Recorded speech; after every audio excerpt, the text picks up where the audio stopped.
제가 오늘은 최근에 제가 러닝을 하프 마라톤까지 이제 끝냈었거든요. 이게 이제 실제 하프 마라톤인데 10월 18일에 이제 마무리를 했어요.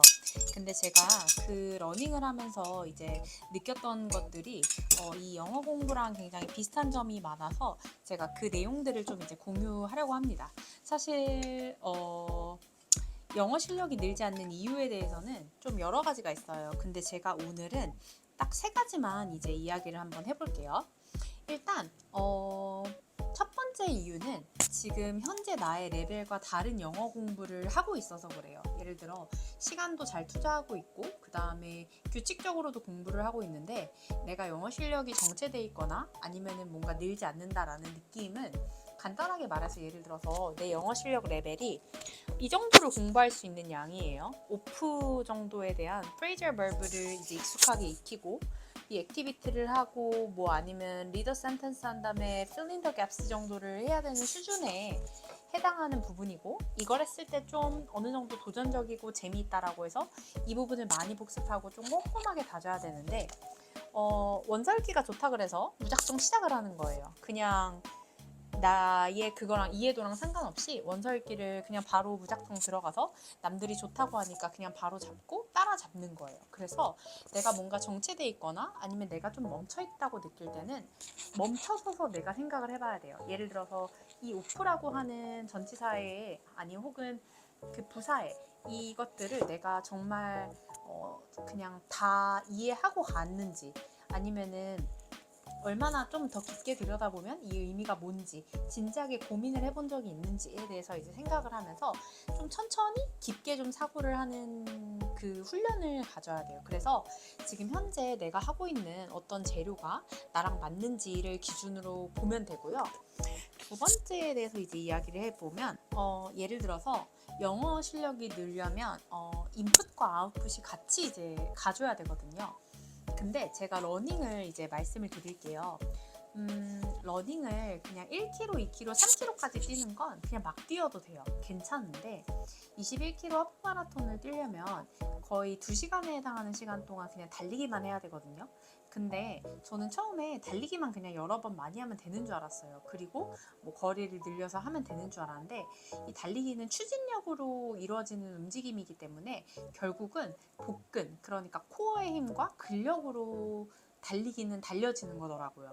생각해보면 그냥 나중에는 어떤 느낌이 드냐면 약간 그냥 달릴 때 약간 무아지경의 느낌이 들어요. 리듬감을 탄다라는 표현을 하는데 그냥 그 상황 안에 내 다리가 그냥 돌아가는 거지 내가 막 의식적으로 뭘 해야겠다 막 이런 느낌이 아니에요. 그래서 마라톤 훈련을 하시는 분들은 그 단기간의 연습을 가지고는 안 돼요. 장기간에 쌓은 것들을 가지고 그날 당일에 그냥 컨디션에 맞춰서 그냥 최상의 무아지경으로 이렇게 하는 거지 막 그때 달릴 당시나 대회에는 어떤 전략을 써야겠다 뭐 허리를 굽혀서 좀 이렇게 팔 착지를 해야겠다 피칭이나 보폭을 좀 이렇게 해야겠다 막 이런 거를 생각을 못해요. 그냥 내가 했던 것들을 가지고 그냥 계속적으로 이렇게 무의식적인 훈련처럼 이렇게 나아가는 거거든요. 근데 이 말을 왜 했냐면 달리기 실력을 늘리려면 제가 훈련을 받았을 때 이제 대표님 코치분들한테 이제 받았었거든요. 근데 러닝 자체가 이제 보강 운동도 있고 스트레칭도 있어요. 그러니까 기본적으로 달려야 하는 본 운동이 있는데 그 이전에 시작해야 되는 스트레칭이 있고 그 다음에 그걸 끝나고 나서 해줘야 되는 보강 운동이 있어요. 보강 운동은 이제 부위마다 또 다른데요. 발목 자체를 보강해 주거나 아니면 종아리 근육을 풀어주거나 아니면 뭐 무릎 부분이라든지 아니면 허벅지 안쪽 근육 아니면 복근 아니면은 팔 근육 같은 경우를 예를 들어서 저는 아직 풀마라톤은 안 해봤는데 적어도 3-4시간 정도 이렇게 계속 팔치기라고 하거든요. 이렇게 이걸 들고 하면 여기서도 사실 근육이 되게 많이 쓰이게 돼요. 그래서 이렇게 굉장히 해석해야 되는데 그러니까 그런 힘들이 다 이렇게 하나하나씩 조합처럼 모인 거예요. 영어라고 하는 것도 생각해보면 그냥 내가 막 말을 막 많이 한다고 이게 영어 실력이 늘지는 않고요. 그럼 그냥 말만 많이 하게 돼요. 그러니까 제대로 된 영어 실력이 늘려면 제대로 된 인풋이 들어오면서 그걸 내가 아웃풋으로 전환하는 능력에서 의식적으로 계속 잘못된 것들을 고치고 교정을 하고 피드백을 받고 여기서 이게 잘못됐구나 하고서 계속 나아가는 과정을 해야 돼요. 근데 그 과정에서 내가 고칠 수도 있지만 남들에게 의견을 들을 수도 있고 그래서 그 힘든 과정들을 계속 고쳐나가서 내가 진짜 나중에는 실제로 외국인이 들었을 때 어색하지 않은 문장, 현지에서 영어를 썼을 때 원어민들이 사용하는 문장, 그런 문장을 써야 되거든요. 그런 것들이 점진적으로 올라갔을 때 인풋과 아웃풋이 이렇게 밸런스가 맞아져서 잘 나갔을 때 우리가 영어 실력이 오른다고 할 수가 있어요. 그래서 내가 늘지 않고 있다는 건 어느 한쪽의 방향만 좀 치우쳐지지 않았나라는 걸 생각해 주시면 될 것 같아요. 왜냐면 러닝도 스트레칭이 좋은 건 아는데 너무 귀찮아서 안 하고, 보강 운동이 열심히 하면 달리기에 도움이 되는데 꼭 이걸 안 할 때가 오거든요. 그래서 그런 것처럼 영어도 예를 들어 내가 단어 정리를 했으면 그거를 놓치지 않기 위해서 복습을 하는지, 뭐 예를 들어 인풋을 적어도 1시간 이상 밀도 있게 듣고 있는지, 그 다음에 그걸 또 아웃풋으로 힘들지만 내가 내 입으로 말해보고 소리내서 영어로 말하는 시간들을 내가 얼마나 갖고 있는지 한번 생각해보면 생각보다 적을 거예요. 하루에 말하는 기준으로 따졌을 때도 한국어를 말하는 게 더 많을 거고, 분명히 훨씬 영어로 생각하거나 그런 과정들이 분명히 더 적을 거예요. 그러다 보니까 사실은 안 느는 건데, 결과적으로 많이 하고 그 다음에 의식적으로 훈련을 하면 이것도 늘 수 있다라는 거, 이 말씀을 드리고 싶고요.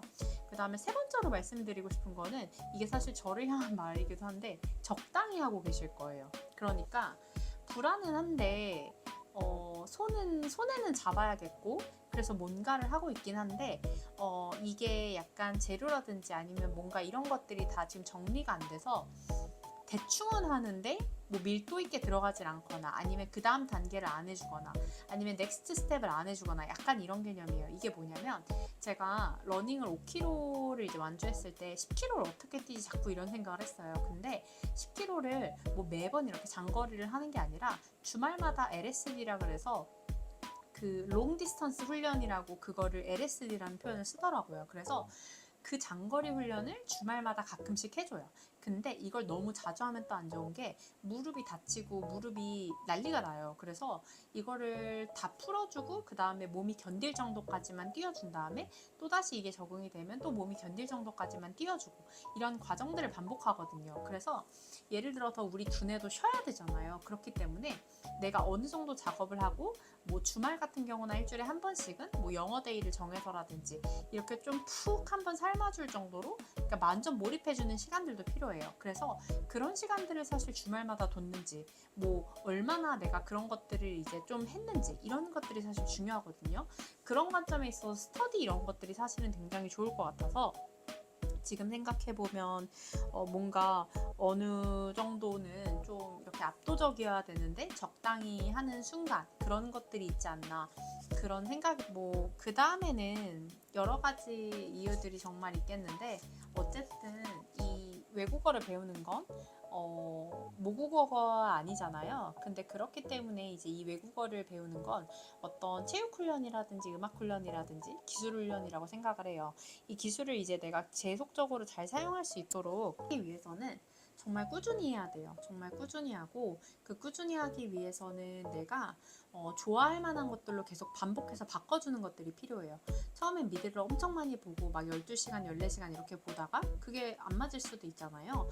그러면 그 다음에는 뭐 원서읽기로 바꿔보는 거예요. 그 다음엔 팟캐스트도 들어보고, 그리고 또 유튜브도 들어보고, 그리고 뭐 그게 안 된다 그럼 뭐 학원도 들어가서 다른 사람들하고 공부하면서 자극도 받아보고, 뭐 그러면서 우리나라에서 공부한 사람들이 또 어떤 식으로 발전해 나갔는지, 뭔가 그런 것들을 하나하나 찾아보면서 저런 식으로도 할 수 있구나, 저런 식으로도 가능하구나, 이런 것들을 깨달아가면서 내가 스스로 다음 것을 위한 어떤 재미를 찾아가는 것이 중요한 것 같아요.